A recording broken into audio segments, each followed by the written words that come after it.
So mayroong gustong idagdag itong si LeBron na award sa NBA. Sa ngayon kasi ang NFL ay mayroong tinatawag na Offensive Player of the Year. Ngayon gusto mismo ni LeBron na ang NBA ay magkaroon din ng ganyang award. Merong MVP at meron ding Offensive Player of the Year. Marami na sa ngayon mga magagaling na mga manlalaro pero kulang ang mga award na kanilang natatanggap. Kumbaga kulang sa recognition. Kaya sa puntong ito ay pwede lang dumagdag ng Offensive Player of the Year ang NBA na award para ibigay sa manlalarong deserving na makatanggap ng ganito. So mayroong MVP na sa ngayon sa NBA.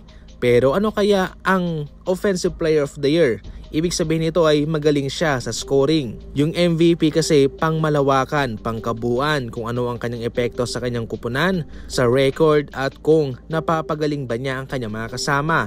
Samantalang itong Offensive Player of the Year naman ay ibinibigay ito sa mga malalarong magaling din sa scoring, especially kung siya mismo ang nangunguna sa kanyang kupunan. Para mismo kay LeBron, pwede naman daw itong ibigay sa isang manlalarong hindi nakapasok sa playoff pero nagkaroon ng outstanding performance sa playoff.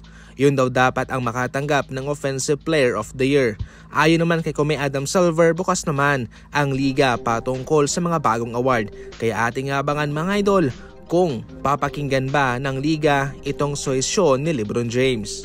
Sa ibang balita naman, nagtatampo si Buddy Hield kay Jimmy Butler. Sa isang interview mga idol, mayroong sinabi itong si Buddy Hield patungkol kay Butler na sa totoo lang daw ay hindi niya talaga gusto itong si Butler. Ayon pa mismo kay Buddy Hield, binisita raw ni Jimmy si Stephen Curry sa golf tournament samantalang siya na siya'y nasa Bahamas.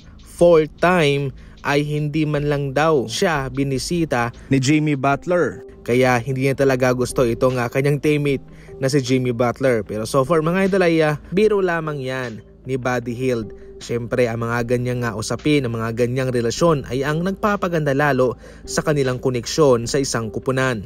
Totally hindi lang po sa loob ng court ang gantong sitwasyon ng kanilang relasyon, maski man na off the court.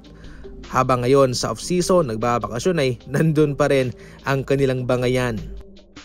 Binabantayan naman sa ngayon ng mga executive ng ibang kupunan itong sitwasyon ni Trae Young sa Atlanta Hawks. Sa ngayon ay wala pang ingay patungkol sa kanyang extension. Pero ayon pa kay Shams ng ESPN, kung sakaling walang mapagkakasundoang extension ang kampo ni Trae Young at ang kampo ng Atlanta Hawks ay posible nga raw itong mag-opt out sa 2026 at maging unrestricted free agent. Ayon pa kay Shams mga idol ay pwede na nga pumirma itong si Trae Young ng extension worth $222 million.